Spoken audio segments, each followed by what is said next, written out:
In this video, I'm going to be investigating the theory that Made in America from start to finish is a dream. The originator of this idea was Steve Ells in his book Made in America and the Hidden Stories of the Sopranos. A link to his book will be linked in the description as well as the top comment in this video. Now let's get right into the video. Throughout The Sopranos, there are many dream sequences that take place. Whether the dreams involve the series' main character Tony, his wife Carmela, Silvio, Christopher, or even Paulie towards the end of the season, it's no question that dreams are an integral part of the series, even despite some of them not making the most sense to casual fans. While many fans think the dream sequences stopped after Tony recovered from his coma, there may be one more dream episode that many fans don't even realize that the episode itself may be a dream. And this is the last episode of the series titled Made in America. This is all due in part to the ending of the second last episode and the transition we see in the beginning of the last episode, as the two visual differences provides us with a lot of clues and leaves us wondering why certain elements of Tony and the setting are drastically different,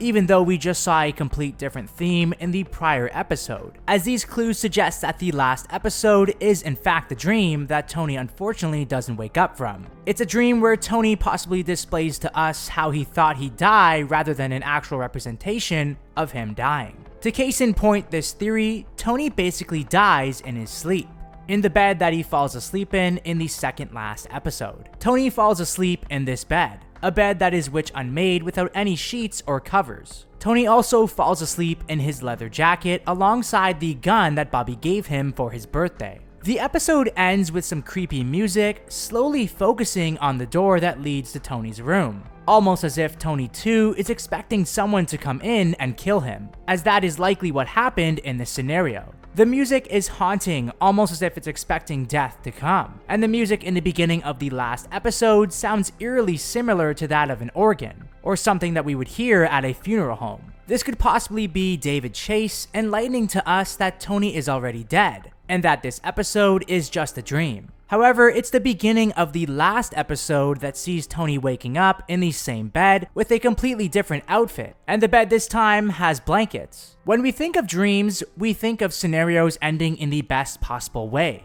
things that inspire us to keep moving forward. In hindsight, this is the American dream, a dream that David Chase showcased to us throughout the series. And in the last episode, we see Tony's wishes come true. His daughter Meadow finally has a suitable boyfriend accompanied by her side. His son AJ finally seems to be on the right track after his severe battle with depression and mental health. His arch nemesis Phil Leotardo is finally whacked, and he and his family can move back into their New Jersey mansion. There's another indication of this episode being a dream during the sit-down that Tony has between New York and Carmine over taking out Phil Leotardo. During this scene, we can hear the sounds of train horns coming and going throughout the sit-down. This is similar to Tony's favorite scene in The Godfather, where Michael Corleone kills the men who tried to kill his dad when he too hears train horns. We also see this as well in the test dream, and it's ironic that the suspected murderer in the last episode goes to the bathroom, perhaps to maybe grab a gun behind the toilet as well. It's quite possible that Tony is killed in his sleep by one of his members in his crew at the safe house in the second last episode. And as he goes upstairs, he hears the echoes of Bobby Bacala talking about not hearing death when it strikes.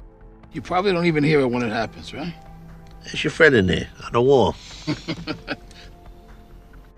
And with Tony sleeping, it's obvious that he wouldn't hear or see the killing coming at all. This all echoes the impending doom that Tony Soprano faced throughout the entirety of the series. This is something I've talked about immensely on this channel, and if you want to check out those videos, the link will be here in the top screen. During the diner scene at Holston's, we hear that All You Dream by Little Feat is playing at the beginning of this scene. And it's possible that Don't Stop Believing by Journey that we hear in this last scene is a symbol of Tony trying to believe that this last episode is just a dream of him dying, rather than this being reality.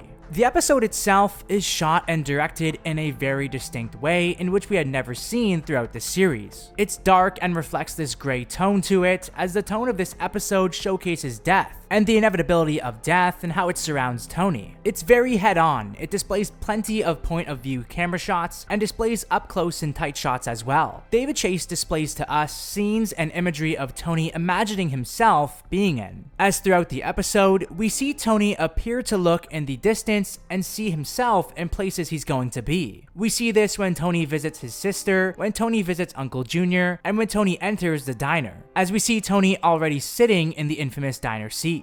David Chase constantly uses Tony Soprano seeing his future self in these scenarios. To the audience, this is confusing, as we've never seen this throughout the series before, and Tony viewing the path before him in this episode displays the episode in a almost dreamlike manner. But with the possibility of Tony being whacked in his sleep, this brings up another question. Who did it? It's very possible that Paulie is the one who may have killed Tony in his sleep, as we know from throughout the series how close Paulie was with New York, as he was essentially a mole for them during the Ralph Cifaretto beef, and with Paulie knowing that Tony wanted to have him whacked during their trip to Florida, Paulie also rejecting the Cifaretto crew job, and Tony poking fun at the fact that Paulie saw the Virgin Mary one time at the Bang, why wouldn't he have Tony killed? If you enjoyed this video, be sure to click like and click subscribe. Of course, this is all open to interpretation, as I would love to hear your thoughts about this theory down in the comment section below. Do you think the last episode is a dream and that Tony was killed in his sleep? Let me know down in the comment section below. For more Sopranos content, keep it locked here, right here on this channel, and be sure to follow me on Twitter and Instagram, as well as check out Soprano Theories merch. All links will be linked below.